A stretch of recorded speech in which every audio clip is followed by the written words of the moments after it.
The Tavern of the Night Bat. Monday night. The whisper begins. On a moonless Monday night, a fine drizzle fell like ghostly tears, each cold droplet tapping the eaves of the Tavern of the Night Bat, as if spectral fingers brushed the silence. A bitter wind howled through the wooden crevices, bearing the dank scent of rotting earth across the darkened threshold. Within, candlelight flickered feebly, casting warped and ghastly shadows upon the walls, shapes that seemed to breathe in hushed malice. 5 souls lingered in the murky gloom. A middle-aged man clad in worn leather, sipping spirits with trembling hands. 3 young gold diggers huddled near the door, their laughter bold with dreams of glittering wealth. And a gaunt old man in tattered rags, crouched by the hearth, his clouded, death-like eyes peering into the void beyond the window. Clutching an empty wooden mug, the tavern mistress stood behind the counter, her form slender as a wraith, long black hair veiling half her pallid, icy countenance. Her eyes, deep and unnatural, gleamed a sinister crimson under the oil lamp's glow, yet her lips curled into a faint, bewitching smile. She wiped an ancient glass with languid grace, offering no greeting, no offer of drink, until a fierce gust swayed the lamp. Her voice arose, soft yet chilling, an echo from the netherworld. Hath any among ye heard tell of the curse that haunts the gold seekers? The 3 youths burst into mirth. The scarred one, hair wild and tangled, clapped his companion's shoulder. A curse? If such were true, we'd have vanished beneath the mine's long hence. The slight one faltered, gripping the table's edge, whispering, I heard aught last night, as if a voice called my name. The old man shuddered, his mug clattering to the floor, rolling near the fire. He muttered hoarsely, a curse in itself. Speak not of them. The mistress glided forth, placing a cup of spirits before him. Its sharp scent mingled with the reek of moldering earth. She tilted her head, her crimson gaze piercing. Thou knowest, dost thou not, those famished, loathsome souls beneath the old gold veins? They sleep not. Silence fell, broken only by the rain's eerie murmur, a sound like sly, devilish whispers. The mistress paced the tables, her tone steady as a nightmare recounted. Those who dig for gold disturb ancient graves, where spirits lie entombed, forgotten in blackest shadow. Whoso toucheth their gold, they shall not depart alone. A gust flung the door wide, ushering in a chill, abhorrent breath. The slight youth started. That calling, it cometh from without. The scarred one barked, sit thee down, coward. Yet his own hand quivered. The mistress smiled coldly. This night as ye slumber hearken well. If a voice calleth thy name, answer it not. The old man rasped. The knocking tap, tap, tap. Ever it beginneth so. Her voice drifted on, light as a breeze o'er a graveyard. A man once unearthed a nugget bright as the moon's deadly gleam. Each night, he heard a knocking. Tap, tap, tap. Slow, unceasing, drawing ever nearer. The wind surged. The lamp quaked violently, and shadows writhed upon the walls as though alive. The slight one cried out, There's someone without.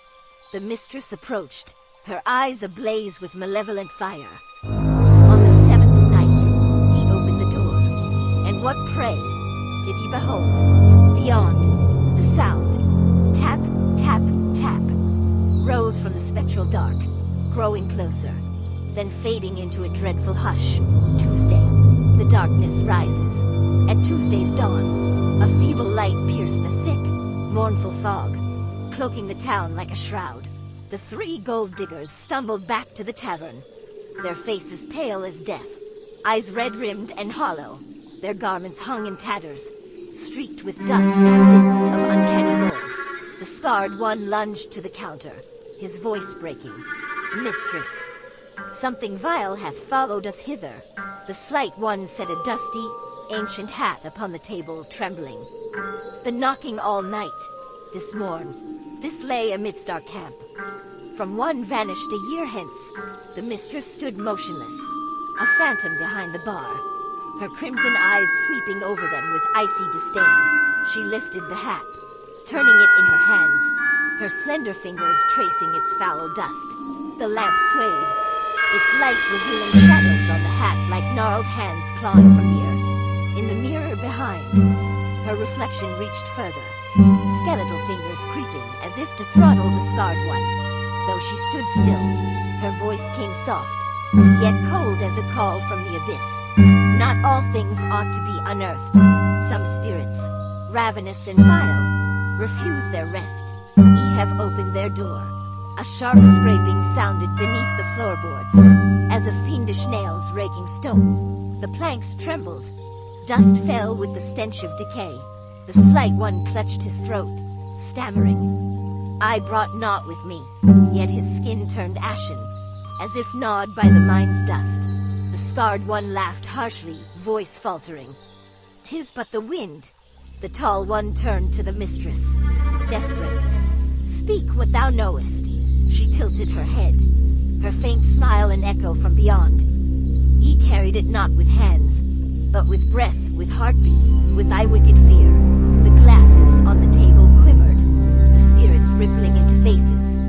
Empty eyes, lips moving soundlessly, ghastly as souls growling in silence. The slight one recoiled, screaming, "It's here."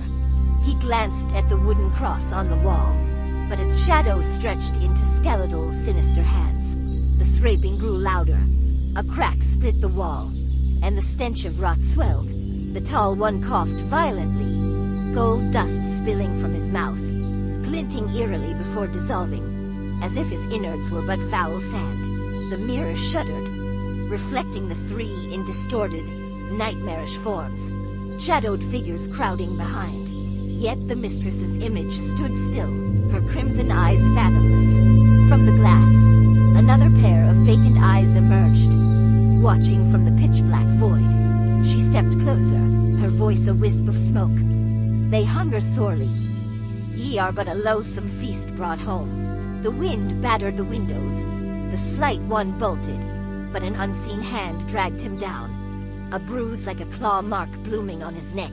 The tapping, tap, tap, tap, sounded furiously beyond the door, as if something rabid sought entry, then sank into sinister stillness. Wednesday, the redemption. On Wednesday Eve, the sky hung heavy with sable clouds, rain pattering like the gasps of restless spirits. A chill wind slithered through the cracks, bearing the reek of rot and the faint char of dying wood. Inside the tavern, the oil lamp trembled like a soul near its end, shadows dancing on cracked boards where the stench of decay lingered. The three returned, their faces deathly pale, eyes wild with dread. The scarred one clutched the old hat, his voice shattered. They whisper our names in the ghastly dark. The slight one cowered. The knocking, it growled it without cease. The tall one knelt, the bruise on his neck festering as if cursed. The mistress stood behind the counter, lithe as a shade, her crimson eyes deep and unyielding, her smile faint and beguiling. She polished a silver goblet that gleamed coldly, her voice soft yet piercing. He brought back spirits famished and abhorrent. In the mirror, her shadow stretched, bony fingers groping toward the scarred one. The old man by the dead hearth muttered, a curse from the grave. They spare none, save by blood's foul price. A black cat leapt onto the counter, its yellow eyes glinting with malice, curling beside the goblet like a watchful fiend. The door flew open, admitting a frigid, shuddering gust. A missionary priest entered, tall and gaunt as a specter, clad in a faded black cloak, wielding a massive silver whip etched with a radiant cross. A silver bullet on his chain gleamed sharp and cold, illuminating a stern face aflame with faith. He eyed the three. I heard cries from the realm of terror. Ye have unbarred the gate to blackest shadow. Have ye not? The tall one fell before him, tears streaming. Save us. The priest glanced at the mistress, who tilted her head, her icy smile unchanged, though her mirrored shadow turned aside, crimson eyes defiance itself. The old man whispered, redemption, 'tis no simple prize. Their names are graved on cold stone. A shrill scraping rose from below. Dust and gold falling like accursed rain. A hoarse murmur growling. "Give them to us." The slight one shrieked. "It's within me." Gold dust poured from his mouth, forming a hideous hand reaching for the priest. He lashed his whip. A piercing cry rent the air, and the hand dissolved into black, fiendish smoke. He thundered, "Cast off the greed that summoned these vile demons." He tossed the silver bullet to the scarred one. The gold dust on his hand blazed, leaving a fetid burn. The mistress glided forth, barefoot as a wraith, halting before the priest. "Think'st thou silver banisheth such loathsome fiends? They fear not light, they fear truth." Her laugh rang clear yet chilling, her mirrored shadow summoning some dread unseen. The tapping tap tap tap pounded at the door, the frame quaking. The priest brandished his whip. "O darkness profane, begone!" A flash blazed, brilliant yet frail. Foul black smoke oozed from the walls, ensnaring the three. The slight one fell, gold dust spilling as his eyes rolled white and lifeless. The scarred one clutched the bullet. "Save me!" But the smoke tightened round his throat. The tall one screamed as a ghastly hand dragged him beneath the floor. The mistress stood still, her crimson eyes blazing, her smile fading as she whispered, "Redemption or sacrifice? Who shall choose?" The cat hissed, vanishing into the dark. The old man muttered, "None prevail in this realm of wicked shadow." The smoke engulfed the tavern. The priest raised his whip once more, its light dimming in the thickening haze. A guttural laugh echoed from the abyss. The bullet in the scarred one's hand flared faintly, repelling the smoke about him. He collapsed, gasping, his wild eyes darting between priest and mistress. She turned, her gaze dulling. "'Tis not ended." They hunger still. Her reflection vanished, leaving only vacant eyes hovering in the glass. Outside, the rain ceased, but slow, heavy footsteps sounded afar, drawing nearer to the tavern.